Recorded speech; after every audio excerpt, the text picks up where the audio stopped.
Hello everybody, I'm Egoist, and today I'm gonna vibe to Fear and Hunger. Fear and Hunger, the game that's been haunting my life for the past few months. I love this game. I simply adore it. I love the lore, I love the characters, I love the feeling of wanting to rip your fingernails out every time you lose a coin flip. Everything. To me, it's a perfect game. Since I started playing this game in June of this month, I told myself I'd get every single ending. And prior to this recording, I did succeed in getting 8 out of 9 endings. Except for the dreaded Ragnvaldr S Ending. Ragnvaldr S Ending is by far the hardest ending in this game. And if you think Enki S Ending is worse, then you're wrong. Just get Locust Swarm, you idiot. And I'd been struggling to get Ragnvaldr S Ending for about a week. And when I realized that I would probably take forever to actually beat it, I decided, hey, I should probably record this. As such, I'm here to show you how that recording went. Also, the video recording doesn't have any audio of my voice because I forgot to save the Audacity file. But don't worry about it, it isn't really important. So, my strategy going into this, after dying over and over again, was to get to the Mahabharata tomb puzzle as soon as possible, so I could get access to the scroll shelves. The idea was to get, aside from empty scrolls, obviously, Church of Healing, or Church of Sylvian, so I could heal, obviously, and Scroll of the Dark Mage, so I could, blood sacrifice and get necromancy, because all my previous attempts, I did not have necromancy, and I died before even getting to Mahabharata. So, a party seemed crucial for this ending. Another thing was getting soul stones, so I could, grab the souls of the bosses I kill. Which is why I fought this guard, so I could get the cell keys and grab the soul stone in the chest, and also the lucky coin for, future coin flips. Anyway, nothing really noteworthy happened here. Okay, accidentally got into battle with a cave gnome. I mean, they're annoying, but it should be fine as long as they don't infect. God damn it. Fine, we can deal with the infection. It's not that big of a deal. Anyway, it's just a setup phase, so nothing really noteworthy Okay. That's an empty scroll from an urn. Of course, after that I wasted no time in getting necromancy, which was the main priority at the time. But still, I wanted to try my luck with the scroll shelves, so I grabbed the cube and continued down my path. By here, I got to the mines, and I realized I was still stuck with my axe. I did get an iron spear, but I don't really like two-handed weapons, so I decided I should go up and grab the shark teeth, and, again, the soul stone that's in the chest.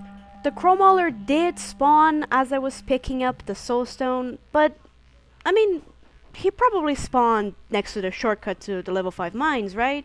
Should be fine. So I went up, heading to the entrance to the catacombs, and wait, why is the Crowmauler here? Okay, well, fuck, I got cornered between the Crowmauler and the ghost. Surely the ghost is not gonna kill me, right? Right?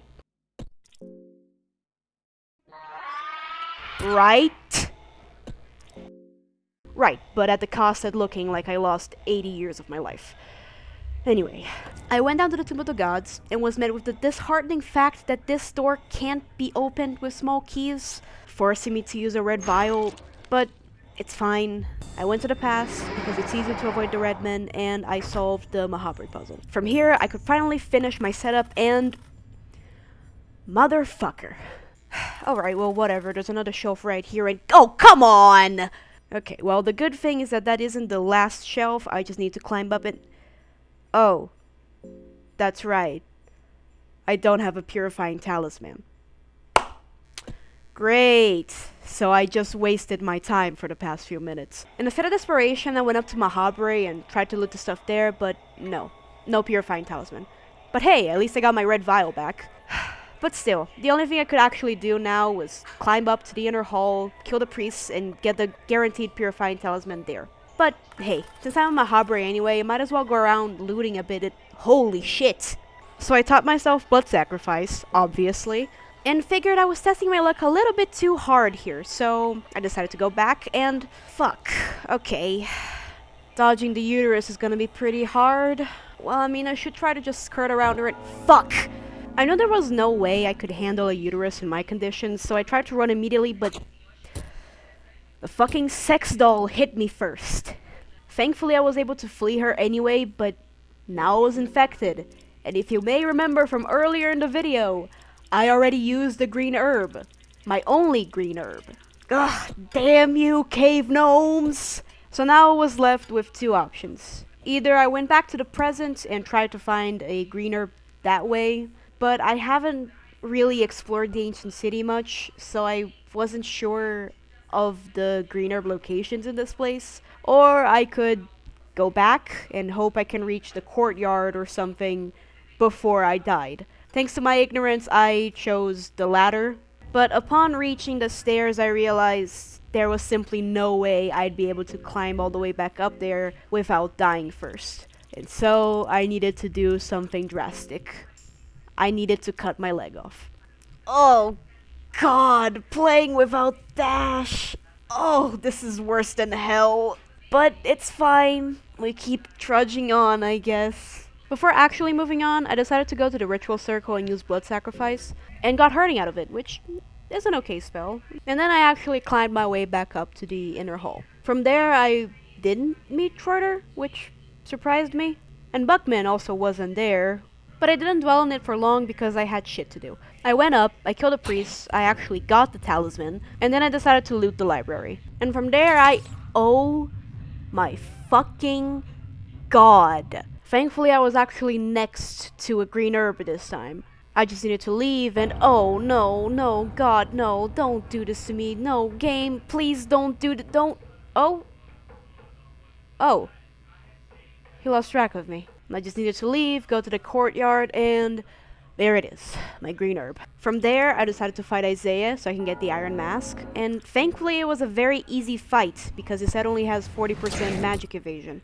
I used blood sacrifice on the ritual circle and got blood golem, and then I remembered there's a skeleton in the basement, so I jumped down the well and got my first party member. Aptly, I named him Guts, to keep the theme of the struggling hero going. I then climbed back up, looted the bookshelves, and got an empty scroll, which, after some deliberation, I used to get in guard.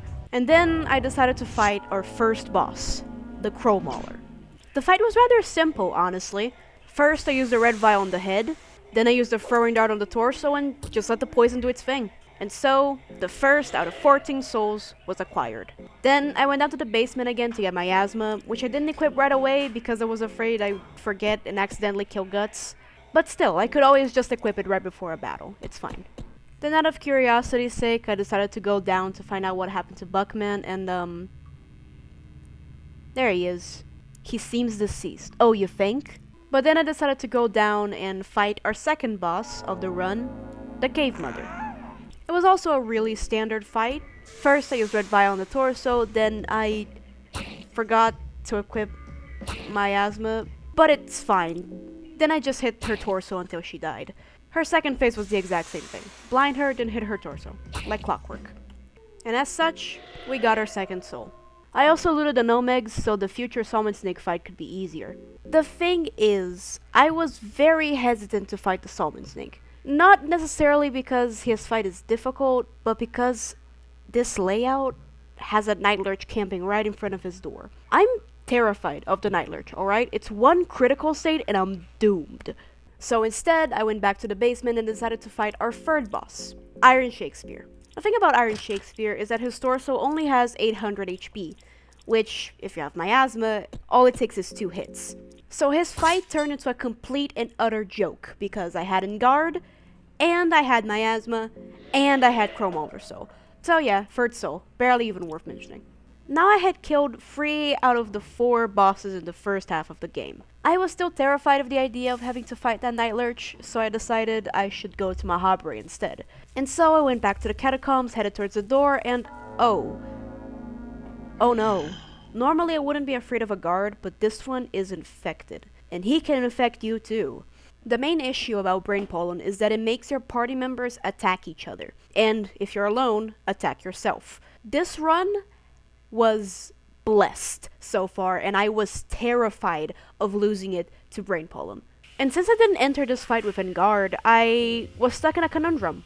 Either I went for the flower, so no one would get infected, but we'd risk losing a limb, or I'd go for the arm and risk getting infected instead. I decided losing a limb was worse, so I targeted the arm and prayed that Guts targeted the flower. He did not. Luckily, however, Guts was the one who got infected with the brain pollen. So I decided to play it ultra safe. I killed the brain flower, then killed the legs, then finally went for the head. After a quick search to the wiki, I found out brain pollen is removable from worm juice. And I guess because skeletons don't have flesh, Guts consumed it without getting poisoned. So we left that battle completely safe.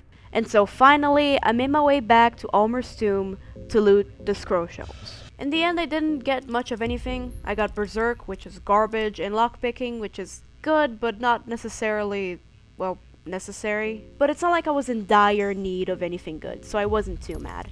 And so, I just continued my way to Mahabharata. I climbed my way up to the Tower of Endless and got Black Orb from Blood Sacrifice, and then dumped all of my money buying soul stones from the bug-eyed figurine. In retrospect, I really overestimated how many soul stones I needed. All I realized was that there were 14 bosses I needed to get through, and not that, like, most of them gave you their souls automatically. But hey, at least I got an elixir of body with those last 19 coins I had. From there on, I headed to the Grand Library to kill Voltail. The Voltail fight was unsurprisingly very simple. I just spawned in a blood golem and let him and Guts do the work for me while I talked. Guts unfortunately lost both of his arms, but that wasn't much of a problem because I soon headed down to the back alleys and got a new companion. I named him Johnny, in honor of Johnny Joestar. In between battles, I decided to explore Mahabharata a little bit, and when searching the shelf, I got Scroll of Church of Feeling, let's go! And after this absolute blessing, I felt confident enough to take on the Black Witch. Her fight was rather easy. I just chopped her arms off and Guts did the finishing move on her head, so I decided to give him a new purpose, as a DOT applier. By here now, though, I was starting to hesitate. This is the most progress I had ever made on Ragnvaldr S Ending, and now the only bosses remaining, besides the Salmon Snake and Francois, were considerably difficult ones. I was terrified of losing all the progress I had made so far, but I knew I needed to rip the band-aid off, so I headed back to the back alleys so I could fight Kambara. I jumped down to Nazra's old lab, made a husk of myself, and then headed up to the Temple of Torment to sacrifice it. Unfortunately, I wasn't able to avoid his overworld fight, and even just that was a very tense battle. But thankfully we got through it quickly thanks to Guts' poison. But the real tension began on his actual boss fight. I was already on the edge of my seat because Guts just wouldn't attack his torso, and I was kind of banking on getting that poison damage in while we wouldn't be able to attack his second phase. And unfortunately we did not get that poison damage in before he switched to the second phase, but it was fine because Johnny hit his first wheel without the other wheels being jammed. Johnny's the best JoJo character confirmed. And also Guts applied DOT to the other two wheels, which, in case you didn't know, if Kambara's second and third wheels have DOT on them, they are gonna be permanently jammed for the rest of the fight. And after that, it was just a matter of staying alive until he finally died. And so, Kambara was down and our sixth soul was acquired. I barely had a moment to relax because right after this fight, the White Angel was out there waiting for me, but thanks to Engard and Black Orb, the battle was over right after it began. Seventh, and the most OP soul, acquired. But this is where the true fear began.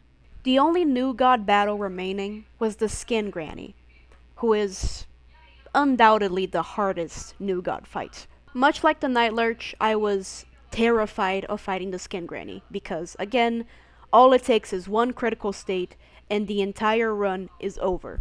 And here I had a choice to do. I could either backtrack, go all the way back to the mines, kill the Salmon Snake and grab the soul, because its soul prevents critical states, or I could stick with the White Angel soul and take advantage of the extra turns I get in the Skin Granny fight.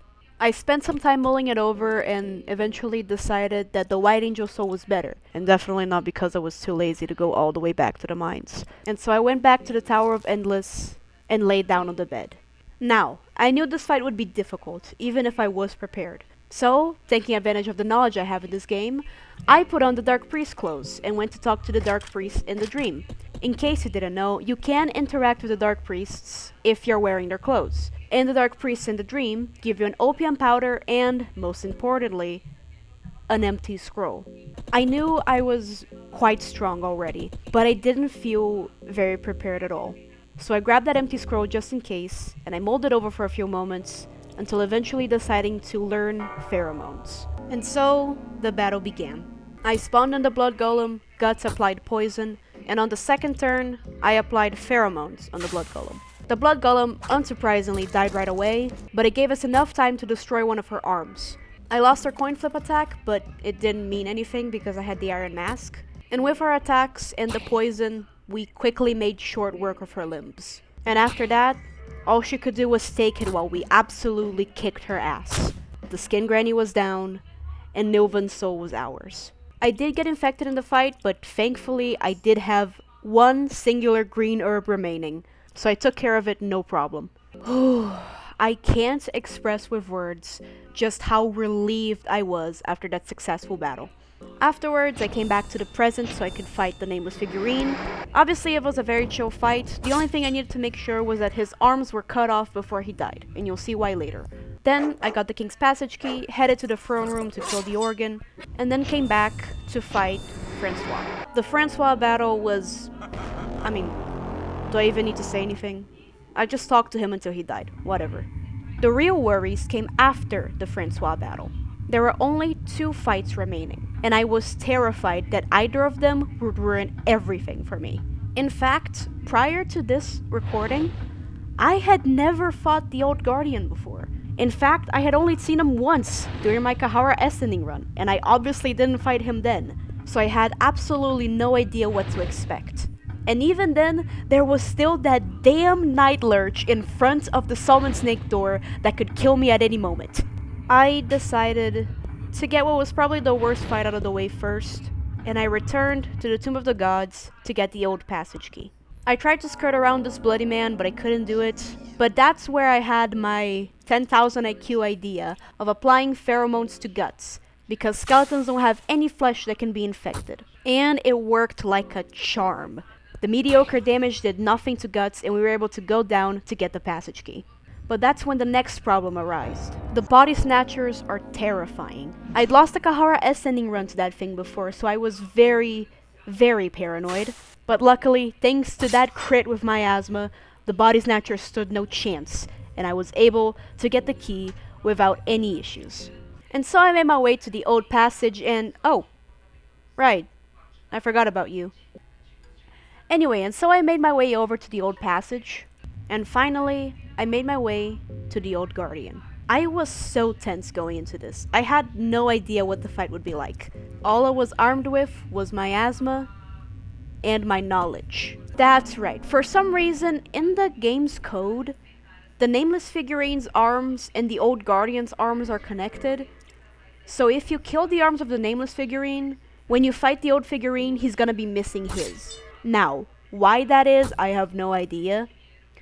But hey, it wasn't patched, so it's not a bug, it's a feature. All it took was 3 swift hits to the torso, and the Old Guardian was down, thus leaving only one remaining threat. The Salmon Snake. And also that damned Night Lurch. As I made my way back, I took the opportunity to check on the guard's body, because apparently that's a requirement for the ending, and I took the elevator down to the caverns. While I treaded this path, my heart was pounding. I was so close to actually beating it, to beating the hardest ending in this game. But there was still, always, lurking in the background, that small chance that everything could go downhill, and I would lose everything. I couldn't take any risks. I didn't want to take any risks. So I patiently waited until that damned Night Lurch was out of the way, so I could actually enter the Salmon Snake Pond. Now, I knew all the tricks to beating the Salmon Snake. If you kill the eye, it loses its accuracy. If you give it a no-meg, it doesn't act for 2 turns. If you apply DOT on the tongue, it just never acts anymore. But the thing about this game is that everything could go wrong at any time. Doesn't matter how strong you are. And so I was holding my breath during the entire fight. Johnny, who apparently has perfect aim, managed to kill the eye for us. Then Guts, or DOT applier, did his job and poisoned the tongue. And the Blood Golem did the finishing move and killed the head. It was a perfect display of teamwork, most befitting the final battle. And now, I just needed to survive that motherfucker, and I'd be able to win the run. I was waiting for so long for the Night Lurch to leave, and I can't express to you the way my heart leapt when it noticed me. Luckily, I got the Inn Garden, and once again, thanks to Johnny and his impeccable accuracy, he chopped the Night Lurch's horn off, threw it off its balance, giving me the opportunity to kill it with a beautiful crit of 2.5k damage. Now, as I'm editing this, I realize I had the White Angel Soul and I could have just escaped. But honestly, I'm happy I was able to kill it. I'm happy I was able to kill that fucker that ended so many of my runs before. And so I made my way up, went to the hidden backyard, and picked up the final soul. The only soul that can only be obtained without a battle. The Butterfly Soul. And thus, Ragnvaldr S Ending was concluded. Thank you for watching this video and following me along this journey. Getting this ending was fucking monumental for me. Again, I genuinely do really love this game, and I was just so proud of myself for actually being able to do this. But, getting out of fear and hunger for a moment and addressing the elephant in the room, it's been a little while since I last uploaded something. I don't really have an excuse. It's kind of the same reason why I stopped uploading before, last time I stayed about a year without uploading anything. I just remember being really tired when working on the Tainted Cane video and just not really enjoying it at all. And I guess I was upset with how my videos weren't performing that well. I think the Lilith Greed video kind of got into my head because it got over 100 views and I was like, whoa, 100 views! But recently I've been watching pretty much exclusively Fear and Hunger videos, and I was just kind of like, oh man, that'd actually be kind of fun to record. And so I did. I can't promise that I'll bring my channel back, and even if I do, I can't promise that I'll upload regularly. But I do love this game. I might bring Termina, because I'm pretty much blind to... I mean, I know the characters' names, but I am pretty much blind to the contents of Termina. Maybe if there's enough interest in it, I'll upload it. But as of right now, I guess I wanted to immortalize my Ragnvaldr S Ending win, because I was just so proud of it. But yeah, fuck. I haven't done my outro in about a year. Over a year, actually. Do I even remember it? Oh, yeah. I hope you all enjoyed and vibed along with me. I'll see you next time.